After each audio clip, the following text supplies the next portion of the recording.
Namaste, all of you.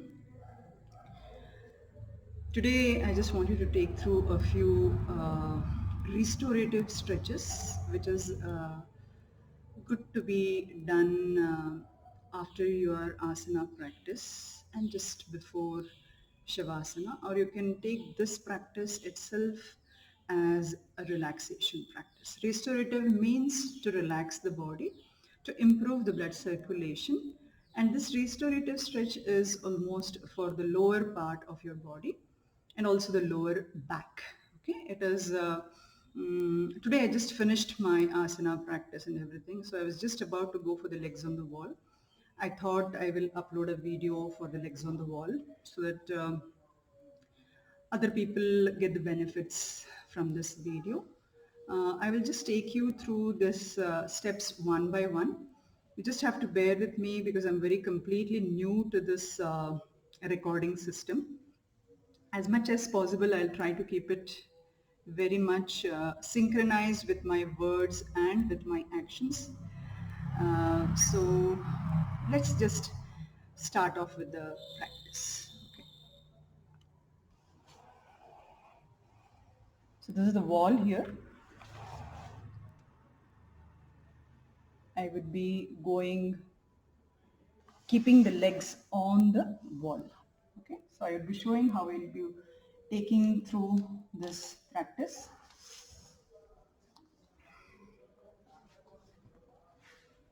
Just trying to lie against the wall, okay, close to the wall. The side of the body which is touching to the wall should be completely parallel to the wall. Okay. If I am lying from the left side, my left hand will go on on the wall. My left leg will also go on the wall.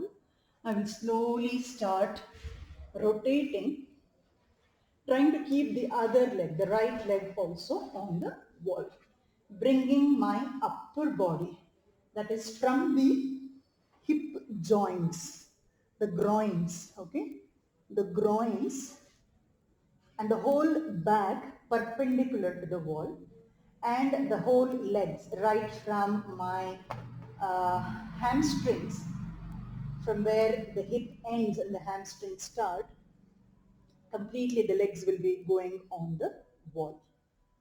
Um, so when you take your legs on the wall, you should keep in mind that your hips don't move away from the wall. This gap should not be created.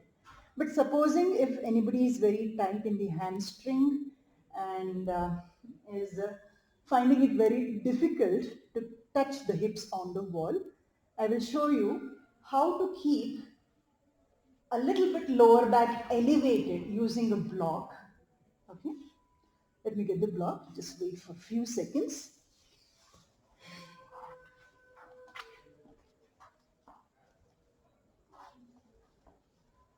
So as I've already told you, you will go on the wall. Supposing if anybody has tight hamstrings, as I've mentioned, if when you move on the wall, it's very difficult. If the thighs are very tight and you move away from the wall, is to take a block, okay, and place the block flat just below the lower back, like this, okay, and a little bit let the block touch to the wall, and you try to take your lower back on the block, like this, okay, a little bit adjusting. Now you can see you get a little bit height for the lower back and your hip touches the wall. Okay. So keep your body in an elevated, the spine in an elevated position so that your hamstring touches the wall. So staying in this position for about 30 seconds, keeping a few things in mind, and for me I will remove the block here.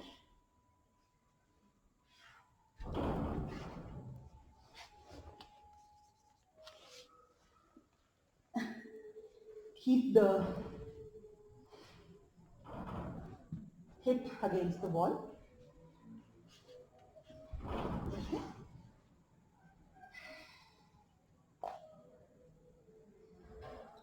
Try to keep the whole back touching to the floor. And take a couple of breaths. Keep your abdomen tightly pulled in to keep the back completely flat. Your hands can rest besides the body, or it can go away from the body parallel to the floor, or it can also raise up above the head. The next variation here is to move the legs a bit by bit wider, keeping the toes pointed towards your body. Try to go a little bit wider, see how much you are comfortable. Keep the pelvic contracted. Okay, gently start moving a little more wider. Just to give a little more space into the inner groins, to allow the thighs to stretch, to the hip to open up. Here also you must avoid the hips moving away from the wall as much as possible. You'll find a nice inner thigh stretch. Hold the stretch, staying calm into the mind, smooth into the breath. Take at least 5 to 6 breaths. Use your chest for breathing in and out.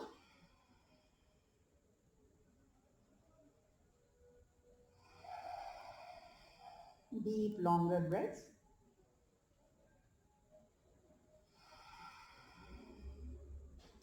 Now hold your inner thighs and fold your legs in one by one, with the left leg first and with the right leg later on, coming into a bounded angle stretch.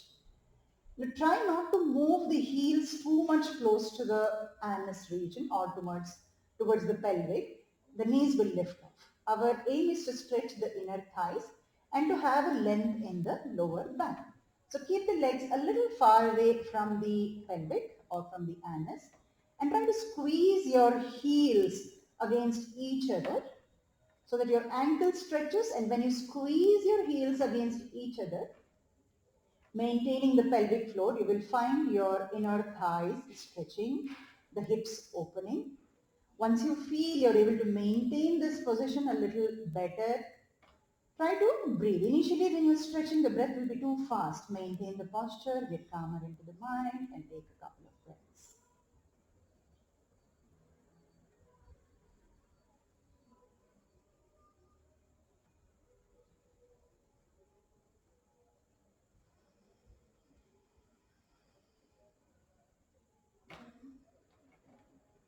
Keep squeezing the heels. The heels tend to move away from each other, but you have to try to squeeze the heels into each other and try to keep opening the inner thighs. Then slowly bring the legs closer to each other. Straighten your legs. Just keep them for a while there. Sometimes in the beginning your knees might not get straight. Don't worry.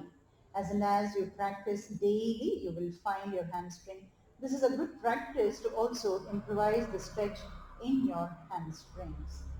This practice also improvises the blood circulation in your legs. It gives a good relaxation for the legs, sometimes due to long standing, too much of walking, for the woman during the periods time, and the heaviness will be there in the leg. Okay, so the circulation of the blood towards the heart from the leg is a little better because you're away from the gravity, and the legs are in the upside down position. Okay, so it easily, the blood which moves towards the heart easily flows. The valves are open here. Okay, so it's a very good practice to be done just before your sleep also. It also gives a good relaxation for the lower back.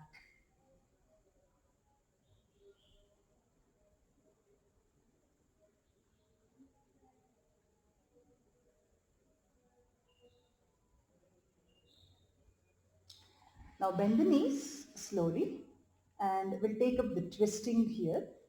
Just twist the lower part of your body gradually from the foot, slowly twisting. Do not allow, you can use your hand just into the groin here and slowly twist. not allowing your shoulder to come up. So maintain your hands. You can use your left hand over the rib so that you don't allow the rib to lift up. Slowly drop the legs, L-shaped legs, into the right side. And now once you feel your upper back on the left side is grounded, open the left hand. You can stay here. If you're comfortable, you can turn the left head into the left side. You have a nice twist for the spine, for the intestine also. It is a good activity internally for the intestine. It is a good stretch for your hip also. I will do the same thing on the other side. You can always repeat this practice 2 rounds on both the sides, holding for about 8 to 10 seconds. Coming back to the neutral position, we will slowly stretch on the other side. I've told you to keep the right hand into the right side of the rib or into the groin of the right leg, slowly pushing the leg down into the floor, feeling the twist into the right side of the intestine or the diaphragm, opening the right hand. If you're comfortable, just turn the right head into the right side. Hold this position, staying calm, smoothly, evenly breathing, observing, and trying to keep your upper back stable, especially the right side of your upper back should not lift up. The shoulder should not lift up. Take a couple of breaths. And slowly turn your head. Turn the leg back on the wall. Shift the leg straight. Stay here. Allow the breath to relax. One last variation, what you can try is to improvise the stretch in your leg is to keep the right leg straight and try to drop the left leg as towards the left side closer to the floor. But do not allow the right hip to come away. Slowly opening the right inner thigh as much as you can. Again, all your movements should be centralized from your core. You should always give the direction for the movement from your core so that your lower part of the body and the upper part of the body is coordinated. There should not be isolated movements here. So holding the stretch again for 8 to 10 seconds. Breathing in and out, smooth and soft. This is also a good practice for the fertility related issues. Again, bring the left leg back into the wall. Stretch your right leg open, keeping the toes pointed towards the groin here or towards the left side of the chest. Maintaining the right leg, slowly stretching, because when you start dropping the leg down, the gravity will be pulled. Pulling it more faster. The control should come from your abdomen.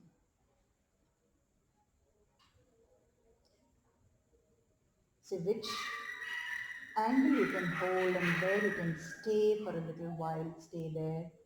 Every day when you practice, you can progress a little better. This is a good practice to be done by elderly people as well. Every day they can do this.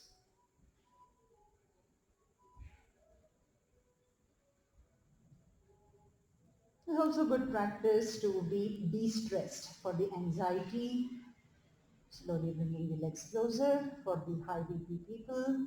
Sorry, not high BP. Stay there.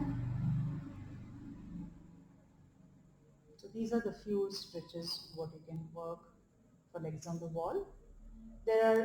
From legs on the wall only, we also move for the shoulder stand preparation, Sarvangasana, which I'll be uploading in next few weeks. For today, this much is the practice.